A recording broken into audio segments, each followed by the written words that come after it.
매사추세츠주 콩고드의 겨울. 눈은 조용히 내리고 하늘은 회색빛이었어요. 마치 가족의 집. 그 낡고 소박한 거실 안에는 벽난로가 간신히 온기를 내고 있었고 내 자매는 따뜻한 차 한 잔 없이 작은 탁자에 둘러앉아 있었습니다. 전쟁으로 아버지를 떠나보낸 지 몇 달째. 올해의 크리스마스는 그 어느 해보다도 조용하고 쓸쓸했죠. 크리스마스인데 선물 하나 없이 지나가는 건 좀 슬프다. 아버지가 계셨을 땐 그래도 뭔가 있었잖아. 손수 만든 책갈피라든지 작은 꽃이라도. 나는 뭐 이제 익숙해. 그래도 사람들은 말하겠지. 마음이 풍요로운 게 중요하죠. 아휴, 그게 말처럼 쉬우면 얼마나 좋겠냐고. 조는 소파에 몸을 던지듯 앉더니 머리를 손으로 헝클이며 투덜거렸어요. 그녀의 오래된 원피스는 무릎이 닳아 실밥이 튀어나와 있었고 발에 구멍이 난 양말이 어색하게 감겨 있었습니다. 근데 나만 그런 생각 드는 건 아니지? 내일 학교에 가면 친구들은 전부 새 드레스에 반짝이는 머리핀 꽂고 올 텐데 나만 이 색바랜 옷 입고 그럼 다들 또 힐끗힐끗 쳐다보겠지. 그럼 쳐다보게 두면 되지. 그게 뭐 어때서? 우리가 누군지만 잊지 않으면 돼. 너는 마치진 막내. 나름 똑똑하고 귀엽고 잘난 애잖아? 아무리 그래도 사람들 시선 신경 안 쓸 순 없잖아. 나도 예쁘게 보이고 싶은걸. 난 그냥 이렇게 모여 있는 것만으로도 좋아. 이 시간, 이 냄새, 우리가 있는 이 거실. 따뜻하잖아. 베스는 두 손을 무릎에 얹고 앉아 조심스럽게 오르간 건반을 눌렀어요. 작은 집안에 퍼지는 캐롤 멜로디는 쓸쓸한 분위기를 잠시 잊게 했습니다. 바로 그때 부엌 쪽에서 엄마의 목소리가 들려왔어요. 그 목소리는 언제나처럼 조용하고 힘이 있었고 어떤 차가운 공기도 녹여주는 따뜻함이 담겨 있었습니다.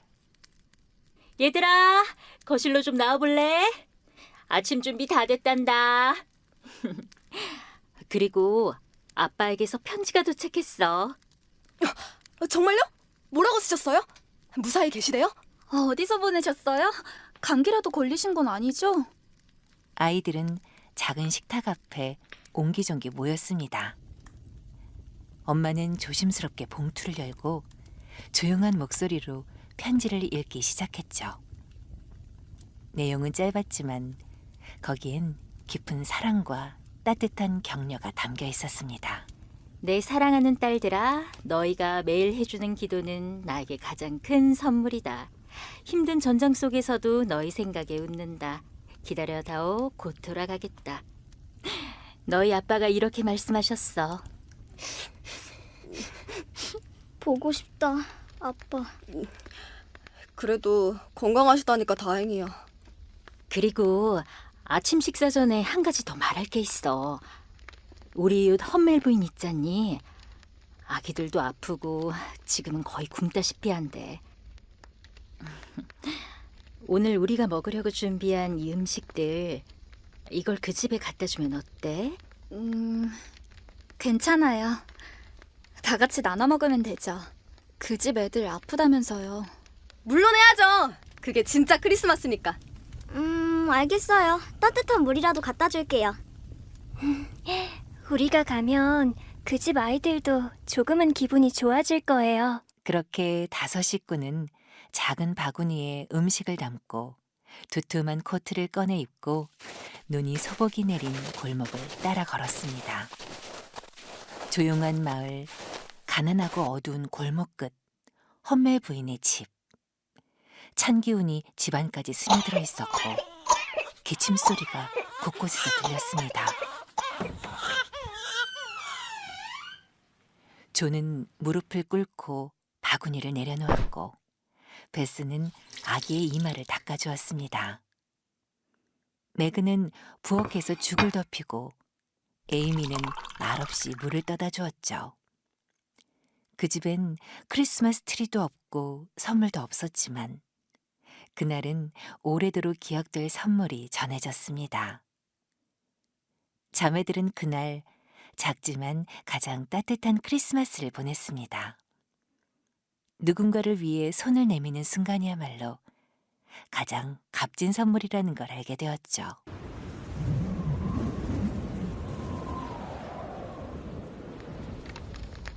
크리스마스가 지나고 며칠 뒤 마치 자매들에게 뜻밖의 초대장이 도착했습니다.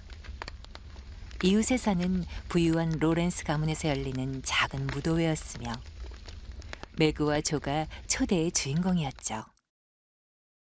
단정하게 다린 드레스와 빌린 구두, 오래된 외투 하나를 걸친 두 소녀는 그날 저녁 무도회에 참석하기 위해 거울 앞에서 분주히 준비하고 있었습니다.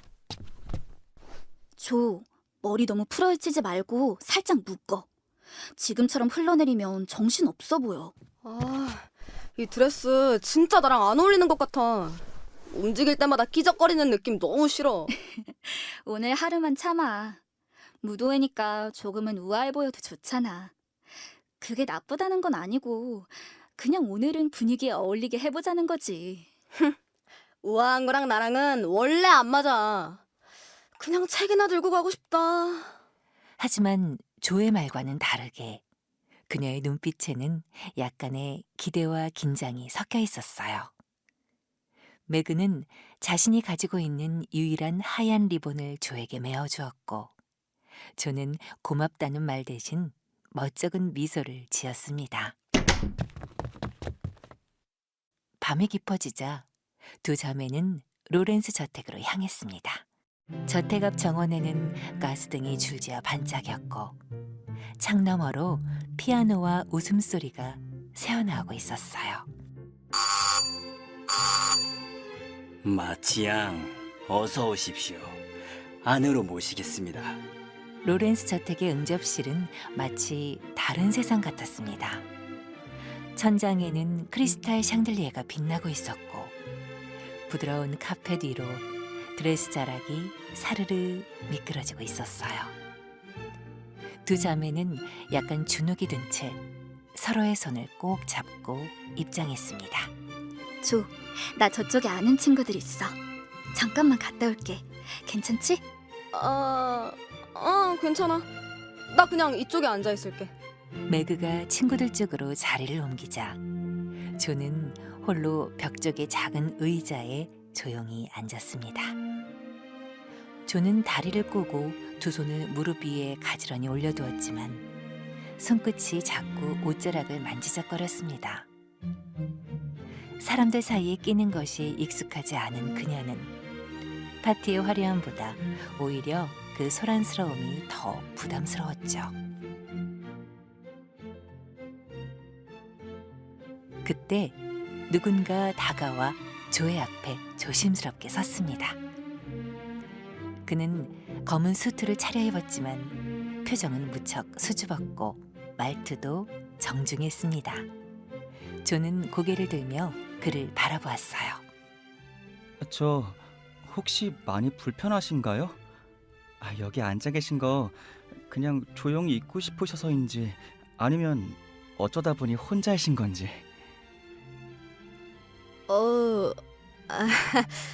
둘 다예요. 사실 이런 데 처음이라 그냥 너무 낯설어서요. 근데 저 혹시 우리 아는 사이인가요? 전 로렌스라고 합니다. 롤이라고 불러요. 바로 옆집 살고 있어서요. 당신들 집 정원에서 나무 타는 소리 자주 들렸거든요. 그건 거의 100% 저예요. 나무 타기 제 특기거든요. 그래서 제가 늘 창문 닫고 있었어요. 농담이에요. 미안해요. 근데 나무 위에서 보는 세상은 진짜 멋져요. 언젠가 한번 올라가 보세요. 생각보다 괜찮아요. 두 사람 사이엔 어색한 침묵 대신 부드러운 웃음이 흘렀습니다. 서로가 불편할 거라고 생각했던 첫인상은 오히려 닮은 점이 많다는 신호처럼 느껴졌습니다. 혹시 춤 추실래요? 물론 저도 서툴러서 발 밟을지도 모르지만 우리 둘 다 비슷하니까요. 그럼 무승부 조건이면요. 나도 엄청 못 추거든요. 그날 밤 조는 로렌스 저택의 무도회장에서 처음으로 웃음을 터뜨렸습니다. 서툰 발재간, 엉성한 동작, 가끔 발을 밟는 실수도 있었지만 그것조차 두 사람에겐 즐거운 기억이 되었어요. 그리고 그 무도회의 끝자락, 매그는 발목을 삐고 말았고 조는 정성스레 매그를 부축하며 로리와 함께 집까지 돌아왔습니다. 문 앞에 도착한 세 사람. 로리는 마지막까지 정중하게 인사하며 두 자매를 배웅했습니다. 조는 돌아서기 전 슬쩍 로리를 바라보았어요. 그 눈빛엔 익숙하지 않은 무언가가 깃들어 있었습니다. 감정이라고 하기엔 너무 빠르고 인연이라고 하기엔 아직 낯설지만 그날 밤 조의 마음에 어떤 따뜻한 기운이 조용히 스며들고 있었습니다.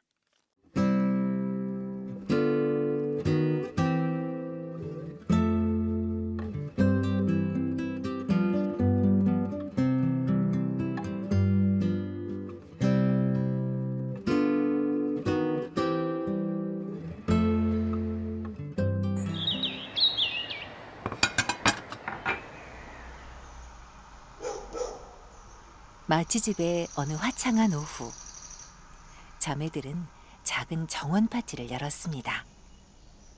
로리와 로렌스 씨도 함께한 이 소박한 모임에서 그들은 손수 만든 레모네이드를 나누고 정원의 꽃으로 화관을 만들며 웃음을 나눴어요. 조는 직접 구운 머핀을 내놓았고 에이미는 꽃무늬가 그려진 작은 메뉴판을 들고 신나게 뛰어다녔습니다. 베스는 피아노 대신 리코더를 불며 잔잔한 멜로디로 분위기를 이끌었습니다. 나이가 동갑인 조와 로리는 어느덧 격이 없는 친구 사이가 되었어요. 로리는 자신이 연습하던 바이올린을 내려놓고 조가 들고 있던 배드민턴 라켓을 슬쩍 집어들었습니다. 조, 배드민턴 한 판 어때? 라켓 잡는 건 처음인데 시도는 해볼게. 좋아. 나도 뭐 잘하지는 못하지만 우리 그냥 재밌게만 하자. 두 사람은 처음에 서툴렀지만 곧 서로의 장단에 맞춰 웃음을 주고받았어요. 그날 이후 로리는 마치 자매처럼 마치 가족과 자연스럽게 어울리기 시작했고 조도 점점 그에게 마음을 열었습니다.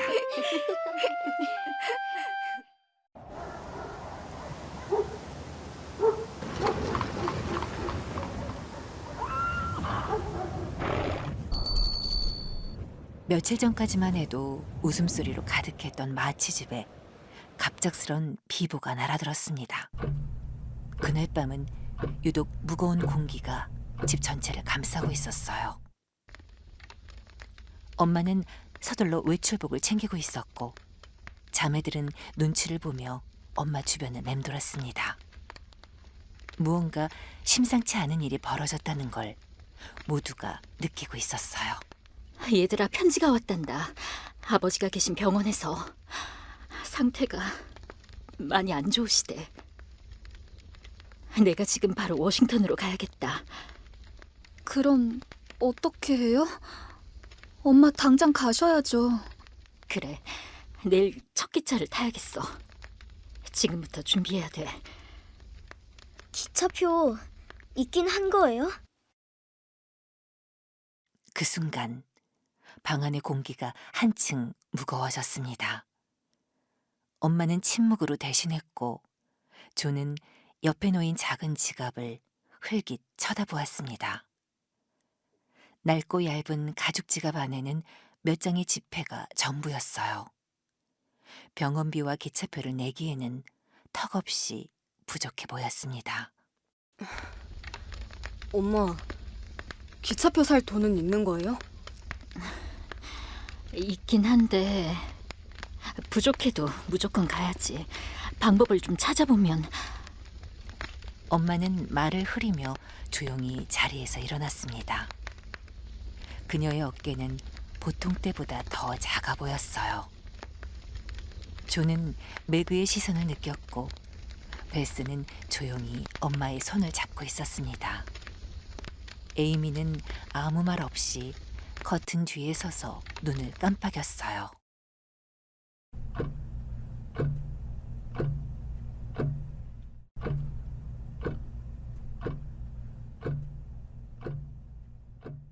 그날 밤 모두가 잠든 후 조는 방 안에 혼자 앉아 있었습니다.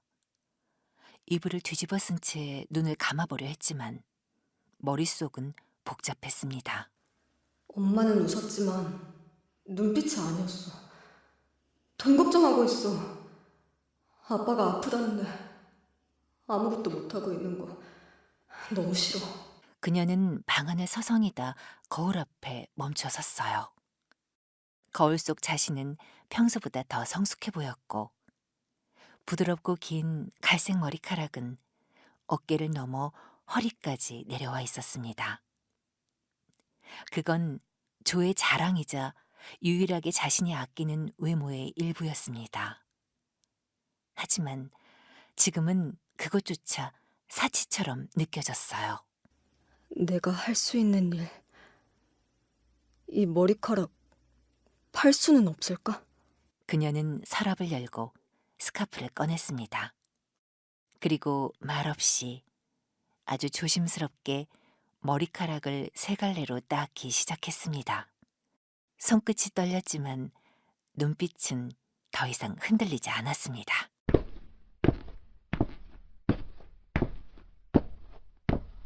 조는 거리 끝에 있는 작은 미용소 앞에 도착했어요.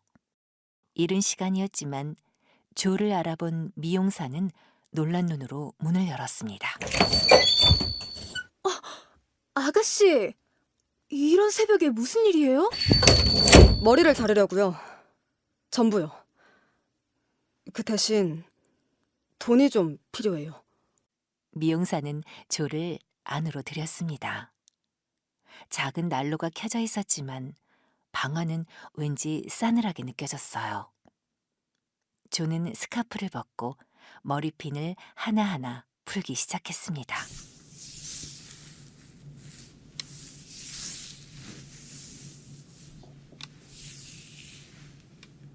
조의 머리카락이 어깨를 넘어 허리까지 흘러내렸습니다. 그녀의 머리는 부드럽고 건강한 갈색이었고 마치 햇살을 머금은 듯 윤기가 났습니다. 그 순간 조의 손이 잠시 멈췄습니다. 미용사의 가위가 첫 가닥을 향해 다가왔기 때문이었어요. 괜찮아요. 그냥 자르세요. 가위가 첫 번째 머리카락을 잘라낼 때 조는 의자의 등을 곧게 세우고 눈을 감았습니다. 가위가 지나갈 때마다 따뜻했던 기억이 하나씩 사라지는 듯한 기분이었습니다. 세 번째, 네 번째, 머리카락이 무릎 위로 떨어졌고 미용사는 조심스럽게 그것을 한데 모아 리본으로 묶었습니다. 좋은 가격은 못 쳐드려요. 그래도 이 머리카락 정말 예쁘네요. 다행이네요. 제 머리카락 잘 써주세요. 조는 손에 병원비와 기차표를 마련할 수 있는 돈을 들고 가게 문을 나섰어요. 그녀는 거울을 보지 않았습니다. 스카프를 다시 머리에 둘러쓰고 묵묵히 집으로 향했어요. 걸음은 무겁지 않았습니다. 오히려 어깨는 단단했고 발걸음은 흔들리지 않았습니다. 그날 새벽 조는 어른이 되었어요. 조! 너 머리 설마 그거 진짜 자른 거야? 세상에, 언니 그 머리를 얼마나 아꼈는데. 아빠 병원비랑 기차표에 좀 보탤 수 있을까 해서. 아이, 어차피 다시 자랄 거니까 괜찮아. 근데 지금은 좀 시리네, 머리가. 고마워, 언니. 그 순간 아무도 더 이상 말하지 않았습니다. 자매들은 조의 잘린 머리카락보다 그녀가 보여준 사랑과 결단을 더 크게 느꼈어요. 그리고 그 안에서 서로를 향한 믿음이 더욱더 깊어졌습니다.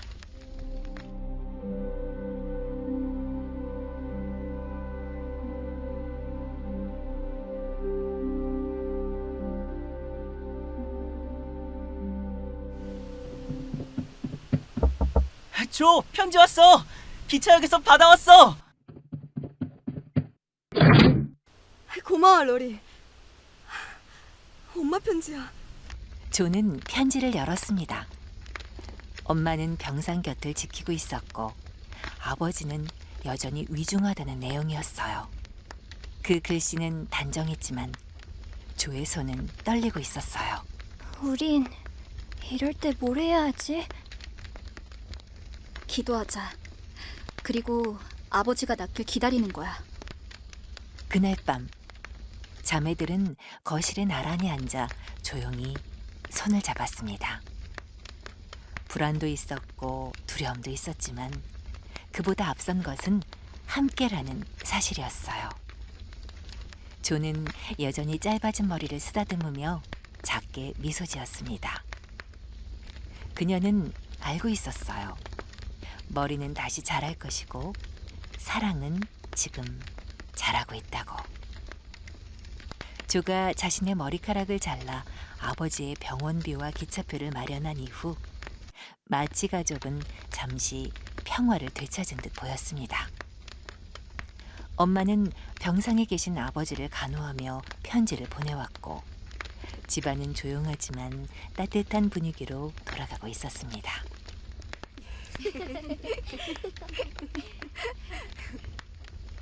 조의 짧은 머리카락은 자매들 사이에 우스갯소리가 되었고 모두는 서로를 한 번 더 깊이 아끼게 되었어요. 그러던 어느 날 헌멜 부인의 집에서 급한 소식이 도착했습니다. 가족 모두가 열병에 걸려 꼼짝도 못하는데 아무도 아기를 간병해줄 사람이 없다는 거였어요. 나랑 조는 오늘 학교에 가는 날이야. 에이미는 아직 기침을 하고 있고. 어떻게 하지? 그럼 내가 다녀올게.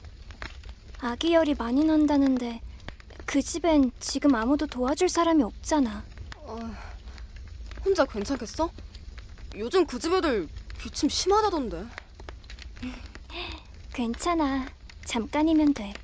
수건도 챙겼고 약도 챙겨갈게.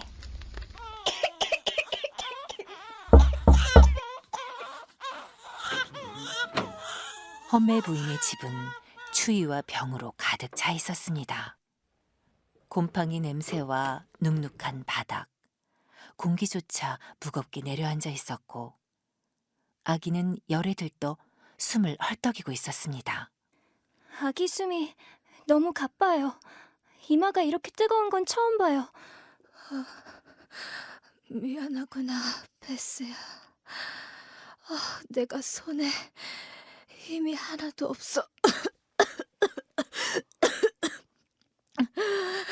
열이 너무 나서 얘를 안아주지도 못하겠어.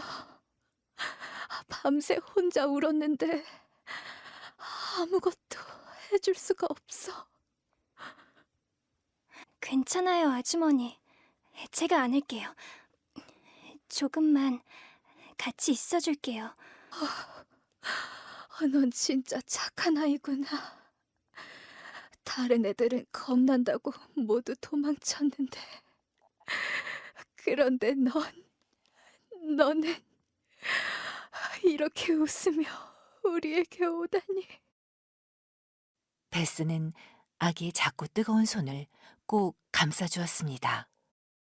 그 순간 병규는 조용히 아무런 소리도 없이 베스의 몸속으로 들어왔습니다.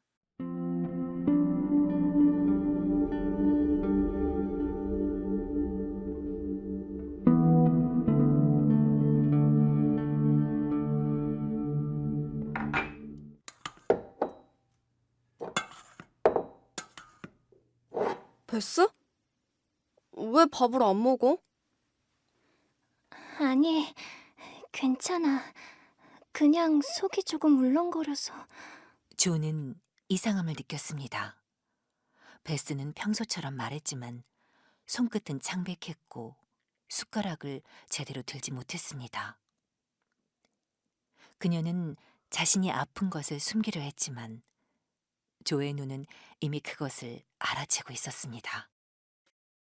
그날 저녁부터 베스의 열은 본격적으로 오르기 시작했습니다. 이마는 뜨거웠고 손발은 식었으며 숨소리는 점점 짧아졌습니다. 안 되겠어. 엄마한테 편지를 써야 해. 이건 그냥 감기가 아니야. 에이미도 계속 기침하고 있는데 혹시라도 베스한테서 옮으면 위험할 수도 있어. 이참에 부모님 댁으로 잠깐 보내는 게 좋을 것 같아. 응, 맞아. 에이미는 어리니까 최대한 조심해야 해. 그날 에이미는 친척집으로 옮겨졌고 매그는 집안일과 엄마에게 보낼 편지를 준비하며 분주하게 움직였습니다. 베스 곁에 남은 사람은 오직 조뿐이었습니다. 하지만 그건 누구의 강요가 아니라 조 스스로 택한 일이었어요. 그녀는 베스가 혼자 깨어났을 때 가장 먼저 마주하는 얼굴이 자신이길 바랐던 것입니다.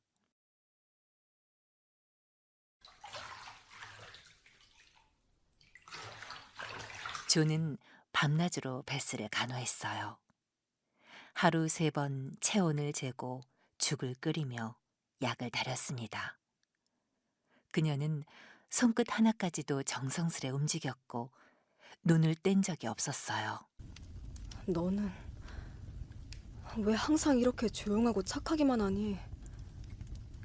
조금만 덜 착했으면 좋겠는데. 조? 나야. 이거 수프 좀 가져왔어. 잠깐 들어가도 될까?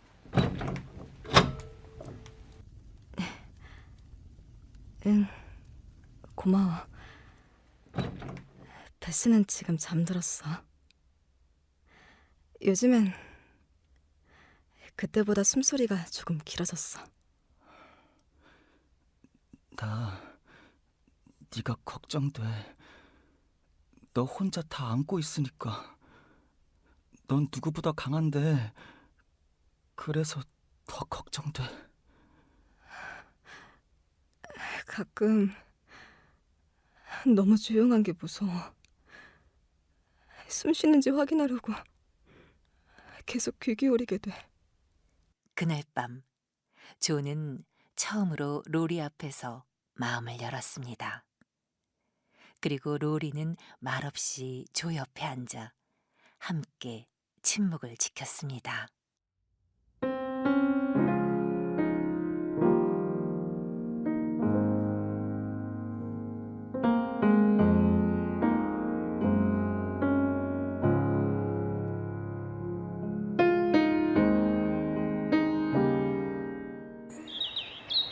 며칠 후 베스의 숨소리에 힘이 실리기 시작했고 입술에 다시 혈색이 돌기 시작했어요.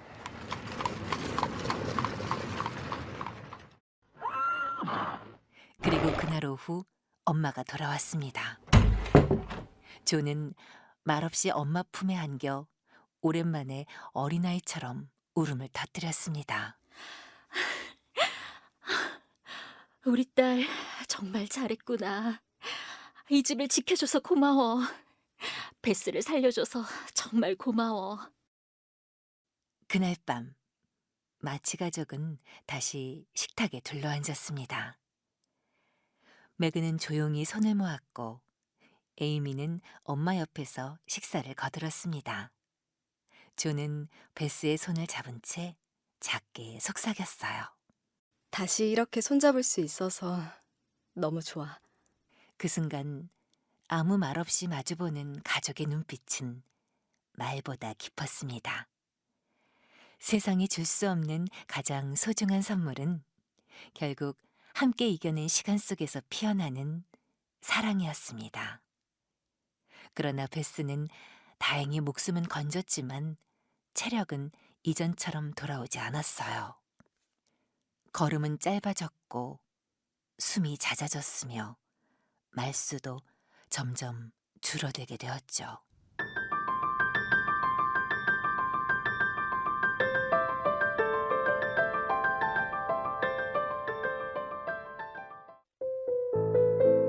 어느 늦은 오후, 로렌스 고모는 조용한 차 모임을 열었습니다. 매그는 단정하게 빗은 머리와 연보랏빛 드레스를 입고 응접실에 들어섰고 그곳에는 로리와 존 브룩 선생이 나란히 앉아 있었어요. 요즘 이 집에선 네가 제일 아름다운 것 같구나.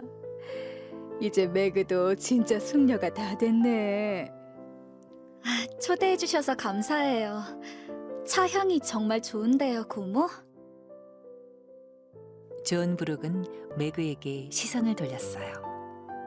그때 그의 시선은 결코 가벼운 눈빛이 아니었어요. 그는 매그가 컵을 들 때 손끝이 살짝 떨리는 것조차 조심스럽게 바라보았습니다. 마치양, 요즘 가족은 잘 지내시나요? 아버님 병세는 괜찮으신지? 어머니께서 병원에서 간호 중이세요. 아버지도 곧 좋아지실 거라고 생각하고 있어요. 요즘은 조가 베스를 지키고 있어요. 그리고 저는 가족들을 위해 제가 할 수 있는 것들을 배우는 중이에요. 저는 매그 양을 볼 때마다 놀랍니다. 가정 안에서 묵묵히 자신을 감추는 분들 중 진짜 빛나는 사람이 있다는 걸 처음 알게 되었거든요. 저는 특별한 사람은 아니에요.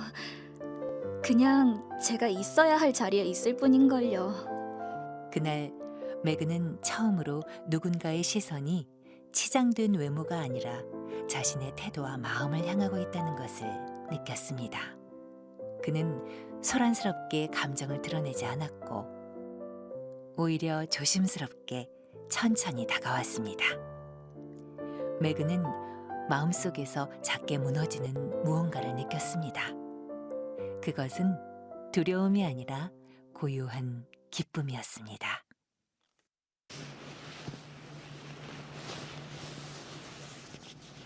어제 브룩 선생님이 언니 너를 보는 눈빛 나 봤거든? 응, 나도 느꼈어. 근데 매그, 그거 진짜 사랑이야? 넌 그런 조용한 사람 좋아해? 응, 좋아하는 것 같아. 그 사람은 진중하고 다정하고 나를 정말 존중해줘. 근데 언니 결혼하면 우릴 떠날 거잖아. 우린 늘 함께 할 거라고 생각했는데 왜 이렇게 갑자기 어른이 되어버린 거야? 그건 어쩔 수 없는 일이야, 조. 사람은 변해. 감정도 상황도. 하지만 달라진다고 해서 우정이나 가족이 사라지는 건 아니잖아. 아니, 난 그렇게 쉽게 받아들일 수 없어. 브루스 선생은 좋은 분이실지 몰라도 너를 우리 가족에게서 데려가려는 거잖아. 그게 싫어. 나는 너를 사랑해. 자매로서 가장 깊은 존재로. 하지만 이건 다른 사랑이야, 조. 내가 가족의 한 구성원이 아닌 나 자체로 보일 수 있는. 존은 할 말을 잃었어요. 그녀는 언니가 성장하고 있음을 느꼈고 존 브룩이 그 성장의 방향을 함께 걸어가는 사람이라는 것을 어렴풋이 받아들이기 시작했습니다.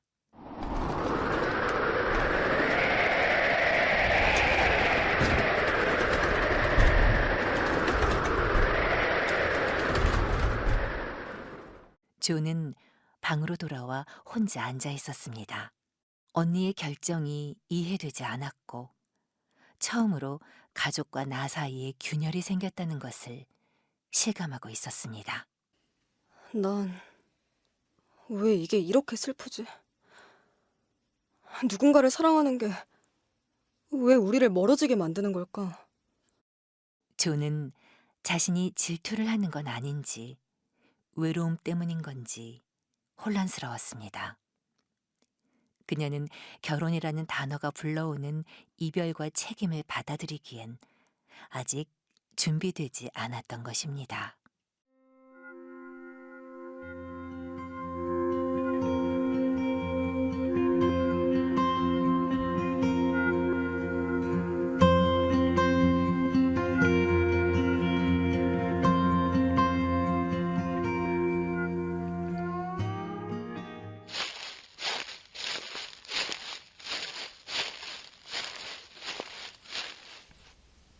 잠깐만. 나 너랑 얘기 좀 할 수 있을까? 지금은 좀 혼자 있고 싶은데. 그거 매그 누나 일 때문이지? 너무 몰아세우지 마. 두 사람이 진심인데 그걸 막을 순 없어. 나 매그를 잃는 게 무서워. 한 명씩 멀어질 것 같아서. 결국 나 혼자 남을까 봐 겁나. 조, 네가 누나의 손을 놓는 게 아니야. 그냥 네가 잡고 있던 손이 다른 방향을 향하게 되는 것뿐이야. 존은 말없이 로리를 바라보았어요. 그 눈빛은 아픔도 있었고 깨달음도 있었습니다. 늦은 겨울 저녁, 가족들이 둘러앉은 식탁에서 매그는 조용히 입을 열었습니다. 나 존 브룩 선생님과 약혼하기로 했어요. 아직 구체적인 날짜는 정하지 않았지만 가족에게 제일 먼저 알리고 싶었어요. 그분은 너를 진심으로 아끼는 분이야. 내 딸이 그런 사람을 만났다니 정말 감사하구나. 언니 진짜 결혼해? 너무 멋지다. 축하해 언니, 진심으로. 그래. 언니 축하해. 진심이야. 존은 이렇게 말했지만 마음속에선 무언가 무너지고 있었습니다. 그녀는 마치 자신이 익숙한 세상에서 밀려난 듯한 기분을 느꼈습니다. 가족은 여전히 곁에 있었지만 같은 모양은 아니었습니다. 그날 밤 존은 혼자 방 안에 앉아 창밖을 오래도록 바라보았어요.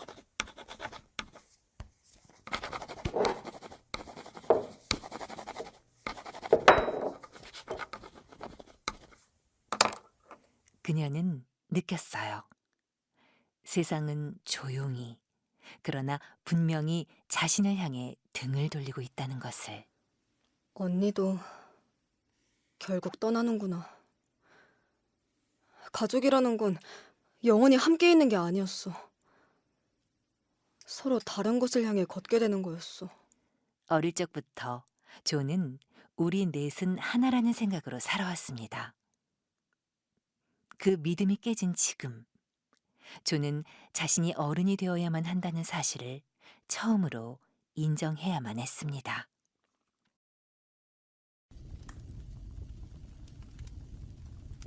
엄마, 사람이 사랑 때문에 달라질 수도 있어요? 사랑은 사람을 달라지게 하기도 하고 진짜 모습으로 돌아가기도 하지. 중요한 건 그 변화가 누군가의 희생이 아니라면 받아들일 수 있어야 해. 난 매그가 떠나는 게 두려워요. 다들 변하고 결국 나 혼자 남을 것 같아서. 조, 너는 언제나 네 길을 먼저 걸어가던 아이였어. 이제 그 길을 조금 멀리서 걸어볼 때가 된 거란다. 며칠 뒤 조는 결심했습니다. 글을 쓰고 싶다는 마음, 자신을 딸이나 자매가 아닌 이름으로 부르는 누군가를 만나고 싶다는 갈망, 그리고 이 변화의 폭풍에서 도망이 아닌 독립으로 맞서기 위해.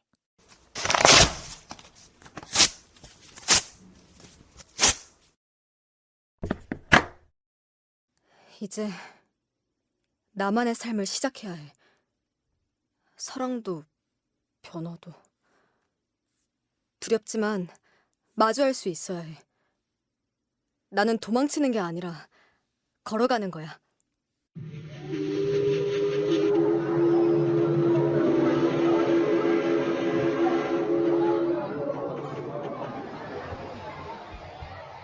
그렇게 조는 뉴욕행 기차에 올랐습니다. 그녀의 가슴 속엔 아픔과 두려움, 그리고 묘한 해방감이 함께 자리하고 있었어요.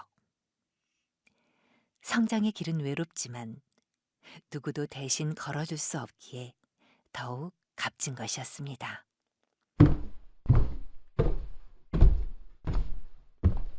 조는 뉴욕에 도착한 첫날, 하숙집의 낡은 문을 열었습니다. 커다란 창문이 있는 2층 방. 책상이 작지만 햇빛이 잘 들어오고 무겁고 오래된 책 냄새가 방 안을 감싸고 있었습니다. 하숙집의 주인은 독일계 미국인 여성이었고 그 집에는 조보다 먼저 들어와 살던 세입자가 한 명 더 있었습니다. 낯선 나라에서 문학을 가르치는 교수 프리드리히 바이르였어요. 조는 그를 처음 봤을 때 너무나 부드러운 인상에 눈길이 갔어요.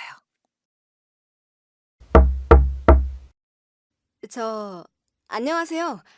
옆방에서 살게 된 조 마치예요. 아, 반갑습니다, 미스 조. 저는 대학에서 문학을 가르치고 있는 바에르예요. 이 집에서 제일 조용한 시간은 오후 3시에서 5시입니다. 클래식 음악을 듣기엔 아주 좋은 시간이죠. 글쓰기에도 좋은 시간인 것 같네요. 글을 쓰시는군요. 그렇다면 좋은 친구가 될 수도 있겠군요. 전 문학을 가르치고 읽고 가끔 번역도 합니다. 그리고 무엇보다 생각이 통하는 사람과 이야기 나누는 걸 좋아하죠. 며칠 후 조는 바이르 교수의 초대로 작은 거실에 앉아 있었습니다. 그는 차를 준비하고 있었고 조는 교수의 책상 위에 놓인 수많은 독일어 책들을 바라보다 조심스레 물었습니다. 이 책들 다 직접 번역하신 거예요? 일부는요.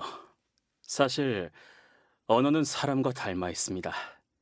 단어 하나에도 그 사람의 기질이 담겨 있죠. 그럼 전 어떤 단어일까요?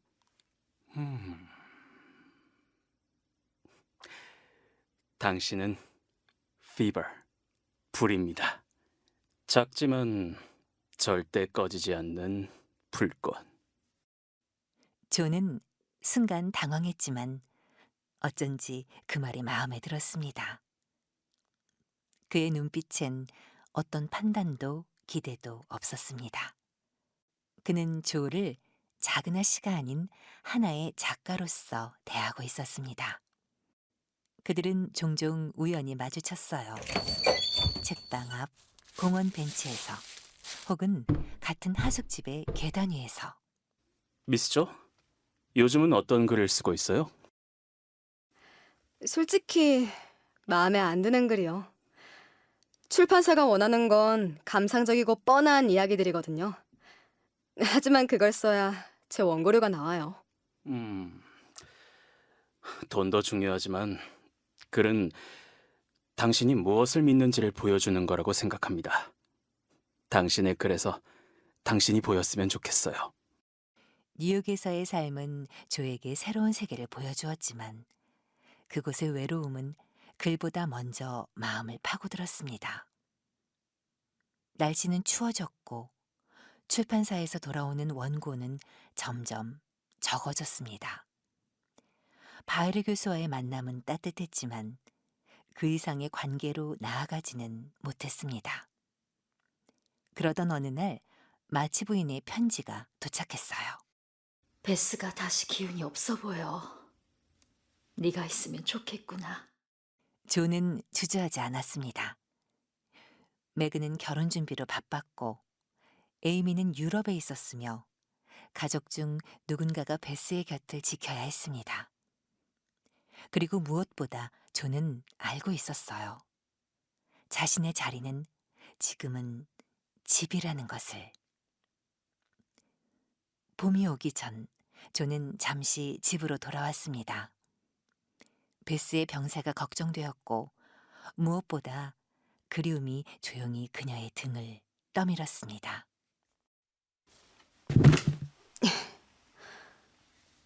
집이 진짜 집 같아.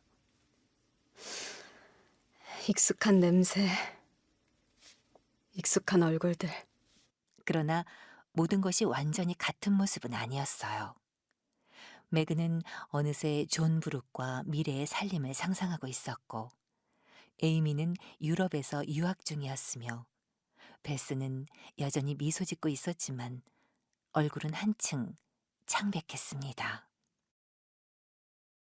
며칠 뒤 로리는 조를 정원으로 불렀습니다.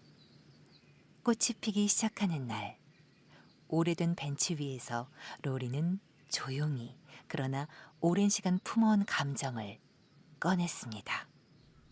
조, 너에게 하고 싶은 말이 있어. 오래전부터 생각했는데 더는 미루고 싶지 않아. 뭔데? 무슨 일 있어? 나는 너를 사랑해. 그냥 친구가 아니고 진짜 널 인생의 반쪽이라고 생각해왔어. 로리, 그건 난 기다려왔어. 네가 돌아오기만을. 네가 자유를 원하는 것도 알고 있었어. 그래서 기다렸어. 하지만 이젠 말하고 싶어. 너와 함께하고 싶다고.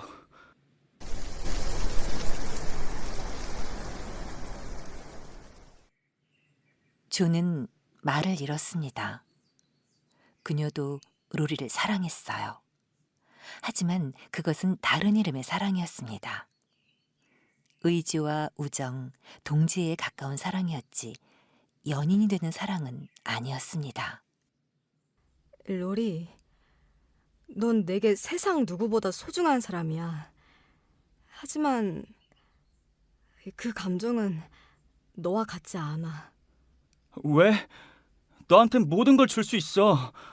우린 서로를 너무 잘 아는데 그게 왜 안 되는 거야? 바로 그래서야. 너는 내가 어떤 사람인지 너무 잘 알아. 하지만 그게 사랑이라는 이름으로 엮이면 우리 둘 다 불행해질 것 같아. 넌 변했어. 예전엔 우린 늘 함께였는데. 난 내 안에서 계속 질문을 던졌어. 내가 누구인지, 무엇을 원하는지. 그리고 그 답은 로리, 네가 아니었어. 그래서 미안해. 정말 미안해. 로리는 말없이 자리에서 일어나 조를 등졌습니다. 그의 발걸음은 느렸고 어깨는 살짝 떨리고 있었어요. 조는 눈을 감았습니다. 그 순간 사랑이란 건 상대를 붙잡는 것이 아니라 놓아줄 줄 아는 용기라는 것을 깨달았습니다. 로리, 너도 결국 네가 선택한 길로 걸어가게 되겠지. 나도 나답게 걸어갈게.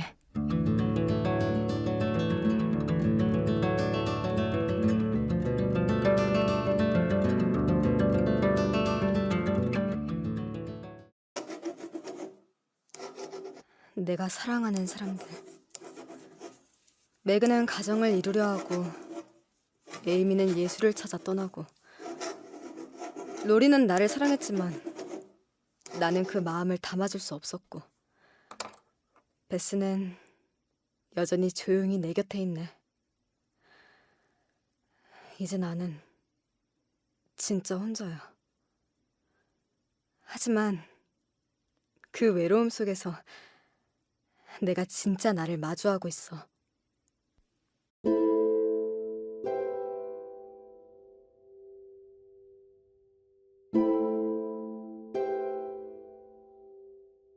조가 뉴욕에서 돌아온 지 한 달이 지났습니다. 그 사이 베스의 병세는 서서히, 그러나 분명히 나빠지고 있었습니다. 베스, 오늘은 어때? 조금 나아진 것 같아? 괜찮아. 햇살이 따뜻해서 좋아. 베스는 항상 미소를 잃지 않았지만 속끝은 점점 더 차가워졌고 숨소리는 점점 더 짧아졌습니다. 엄마가 병원 다녀오시면 더 좋아질 거야. 우리 다시 해변도 가고 바닷소리도 들으러 가자. 언니, 난 정말로 이 집이 가장 좋아. 여기서 우리 가족들 숨소리 듣는 게 제일 좋아. 조는 베스의 곁을 지켰어요. 시간이 흐를수록 그녀는 글 대신 간병일지를 쓰고 있었습니다. 잠든 베스의 손을 잡고 작은 숨결 하나하나를 노트에 적듯이. 오늘은 얼굴이 더 창백했다. 오후엔 미소를 지었지만 열이 내리지 않았다. 말은 줄어들고 눈빛으로만 대화를 나눈다. 그 눈이 너무 깊고 맑아서 오히려 내가 숨이 막힌다. 조는 밤마다 창가에 앉아 기도했습니다. 하느님, 데려가시려면 너무 아프지 않게 해주세요. 그리고 제가 이 아이의 마지막 봄이 되어줄 수 있게 해주세요.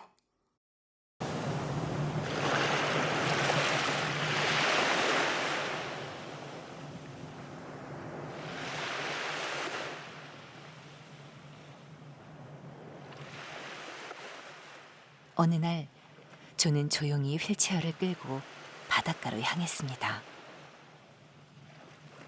베스는 바람을 맞으며 조용히 눈을 감았고 조는 그 곁에서 바다를 함께 바라보았습니다. 기억나? 어릴 적 여름날 모래성 만들고 서로 젖은 발로 뛰어다니던 거. 그때 언니 파도 피한다고 뛰다가 뒤로 넘어졌잖아. 엄마가 새 옷 버렸다고 혼내셨는데 난 너무 웃겨서 배꼽 잡고 웃었어. 그게 우리가 진짜 가족이었던 시간인 것 같아. 아무 일도 바꾸지 않아도 좋았던 날들. 우린 아직도 가족이야. 내가 떠나도 그건 변하지 않아. 그날 조는 베스의 손을 꼭 잡고 있었습니다. 손끝이 차가웠지만 그 온기를 기억하고 싶어 끝까지 놓지 않았습니다.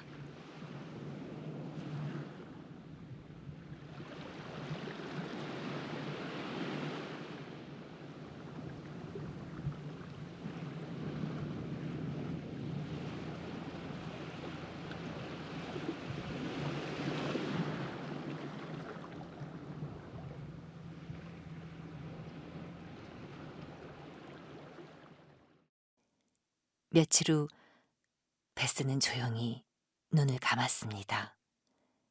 고통 없이 마치 잠들듯이. 갑작스러운 이별의 아픔이 가족들 마음에 깊이 자리 잡았을지라도 주님께서 그들을 붙드시고 마치 부인은 딸의 머리맡에 앉아 묵묵히 기도했고, 조는 아무 말 없이 곁에 앉아 손을 잡고 있었습니다. 잘 자, 베스. 다음 생에도 꼭 우리 가족으로 와줘. 내가 또 언니가 되어줄게.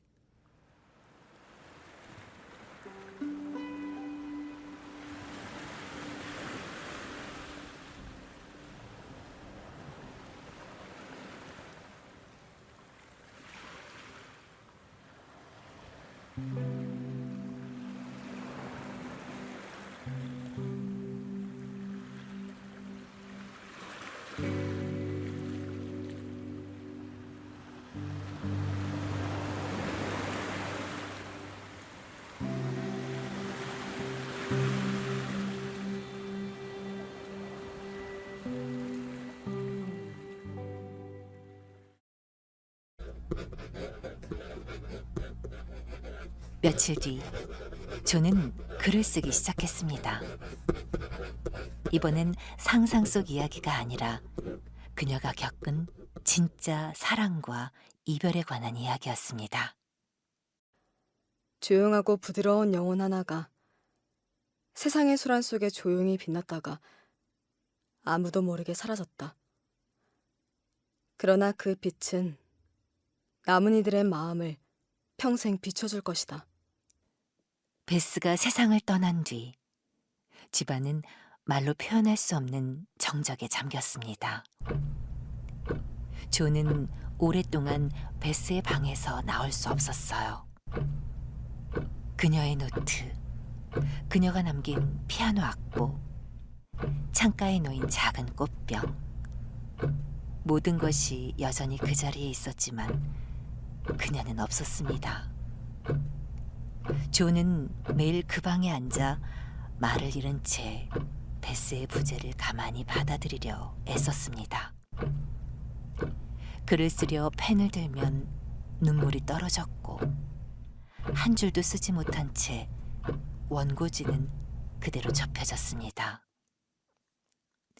조의 마음은 깊은 동굴처럼 텅 비어 있었고, 그 침묵 속에서 그녀는 자꾸만 뉴욕을 떠올리곤 했습니다. 그곳에서 만났던 사람, 조용히 옆에 앉아 책을 건네주던 이웃, 프리드리 바에르 교수.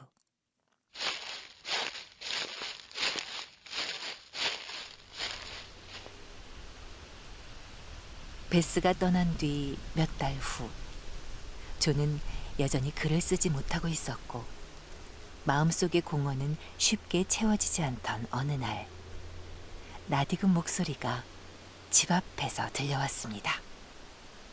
미스 조... 아니, 이제 조라고 부르면 실례일까요? 교수님? 여기엔 어쩐 일이세요? 뉴욕에 계신 줄 알았어요. 당신이 없는 그곳은 이제 조금 낯설게 느껴지더군요.